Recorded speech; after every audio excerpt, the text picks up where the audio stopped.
Hi, this video is on lesson 4.3, finding complex solutions of quadratic equations. Now there's going to be two methods that we're going to be learning.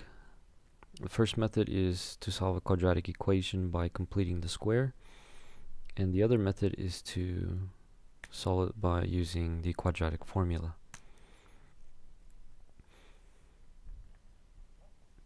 So the first method we're going to be using is solving this equation by completing the square.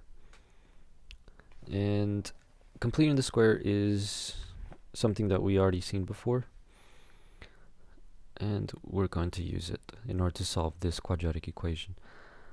So what we want to do here is we want to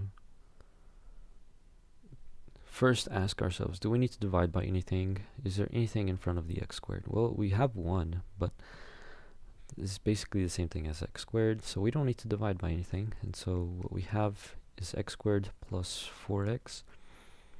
And this one, we're just going to put it outside the parentheses. What we want to do now is we want to go ahead and complete the square. What goes inside here in order to complete the square? And remember, we take the coefficient of x, which is 4, and we're always dividing by 2, and then we square. So 4 divided by 2 is 2. 2 squared is 4. Now, whatever we do inside the parentheses, we have to do the opposite. So we have to subtract 4 outside the parentheses. And we're going to write the rest. There we go. Now remember, when we complete the square, we can basically simplify it to where we have the parentheses and then we have a squared outside the parentheses.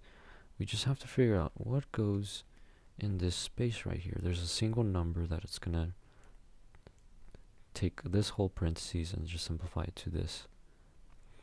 And what that number is basically whatever's inside the parentheses here. What is inside here? Well, that's 4 divided by 2, which is equal to positive 2. So this whole thing becomes this, x plus 2 squared, and we can simplify the rest. Plus 1 minus 4, which is basically minus 3, equals 0. And now we can go ahead and begin solving for x. So in order to do that, we need to add 3 to both sides.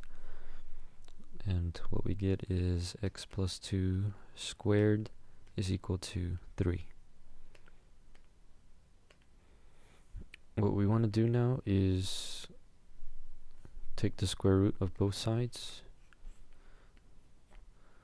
And here, the square and the square root, they undo each other.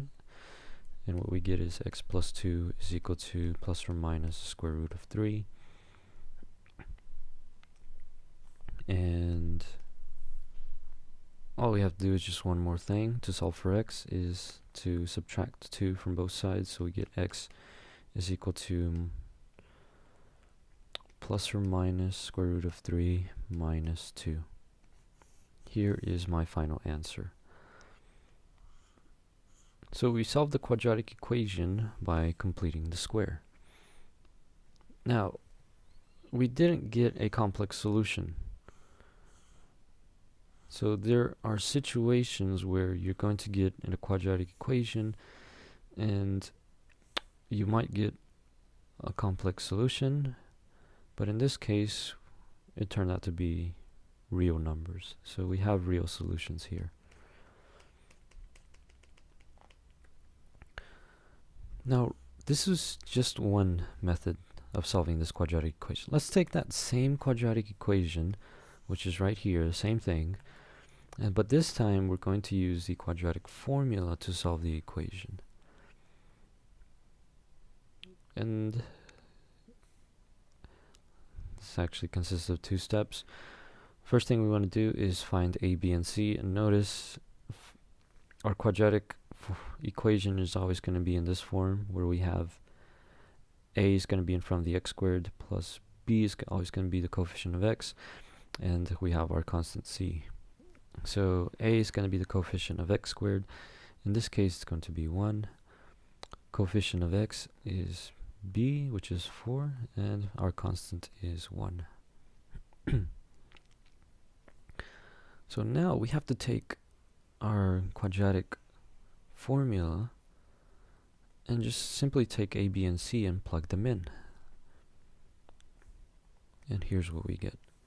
We're going to get minus 4 plus or minus the square root of 4 squared minus 4 times 1 times 1, all divided by 2 times 1.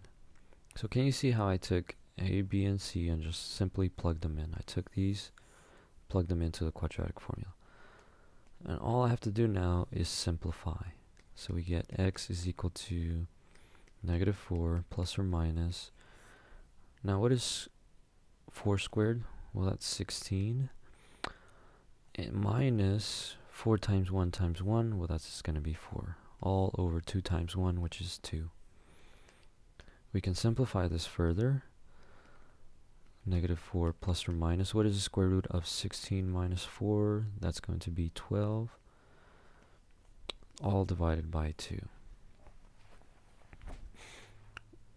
Now, we want to go ahead and simplify it all the way we can. So remember, 12 can be broken down into 4 times 2, or 2 times 6. Now, which of these factors do we want to use? Well, which one has the perfect square? 4 is the perfect square, so I want to use 4 times 3.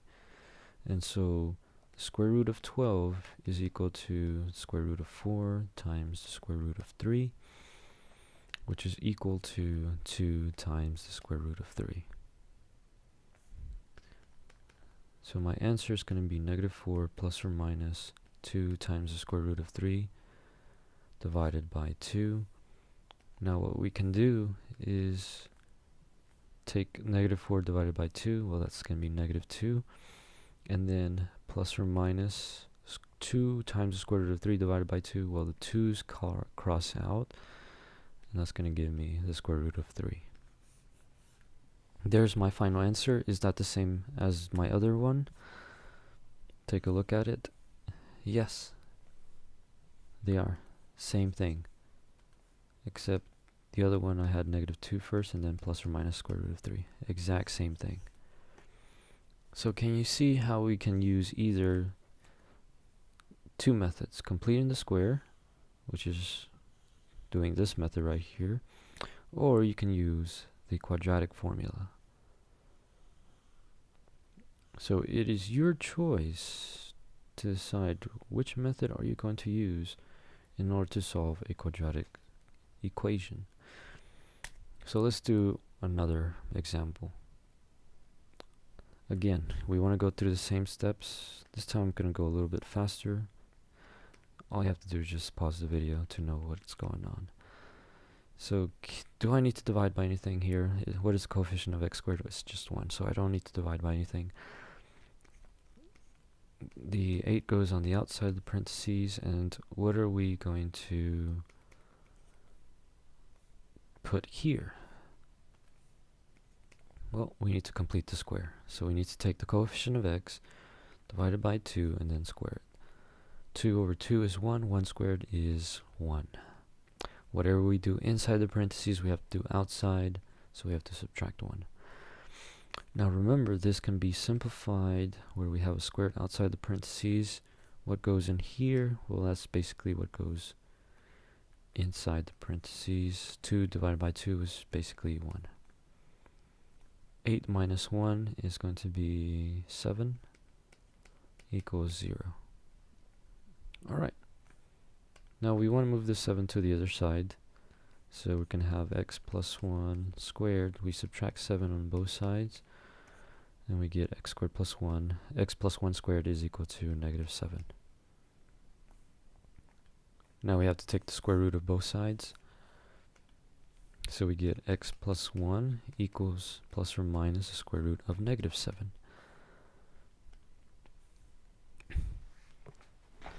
Well, take a look at that. The square root of a negative number. So if we concentrate on the square root of negative 7, this can be written as the square root of negative 1 times 7.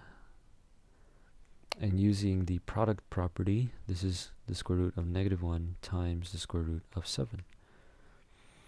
And we know what the square root of negative 1 is. That's I. And so this is equal to I times the square root of 7.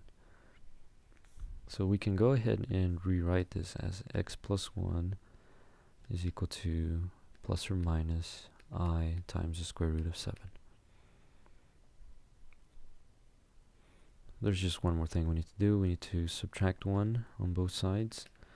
And our final answer is going to be x equals minus 1 plus or minus I times the square root of 7. That's it.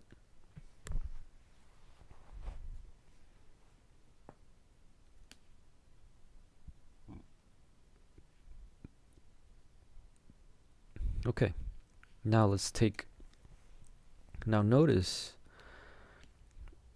this is a complex solution because it has I in there. The last example, it was a real solution because it had no I. Okay. Okay, so we solved this using the method of completing the square. Now we're going to use the quadratic formula. Same exact quadratic equation. First thing you want to do is find a, b, and c. A is going to be 1, b is going to be 2, and c is going to be 8. Plug it in. So we have minus 2, 2 squared minus 4ac, which gives us this right here. We want to go ahead and simplify, so we have minus 2, x equals negative 2 plus or minus 2 squared is 4 minus 4 times 1 times 8, which is negative 32, all over 2 times 1, which is 2. Now what is 4 minus 32? 4 minus 32 is going to be the square root of negative 28, all divided by 2. Now we want to go ahead and simplify this. How can we simplify the square root of negative 28? Well, that's going to be the same as the square root of negative 1 times 28, which can be written as square root of negative 1 times the square root of 28. And remember, the square root of negative 1 is I. So this is what we have, I times the square root of 28. But 28, I believe, can be broken down into a perfect square, where one of the numbers is 4, and the other number is 7. 4 times 7 gives you 28. And so we can rewrite this even further as square root of 4 times square root of 7. I kind of skipped a step here. I could have written this as 28 square root I times the square root of 4 times 7, which leads me to this. And this square root of 4 I know is to be 2 times the square root of 7. So 2i times the square root of 7. This is my... So I started with square root of negative 28, and I simplified it to just this right here. So let's go ahead and rewrite this. Negative 2 plus or minus 2i times the square root of 7 all over 2. Now we can go ahead and divide by 2 now. So what is negative 2 divided by 2? Well, that's negative 1 plus or minus. The 2's here we're going to cross out, and so we have I square root of 7. There we go. Is this the same answer that we got from completing the square? Let's take a look. Yes, it is. Negative 1 plus or minus I square root of 7. Negative 1 plus or minus I square root of 7. Exactly the same thing. Well, there you have it. Those are the two methods that we can use to solve a quadratic equation that contains complex solutions. Thank you for watching.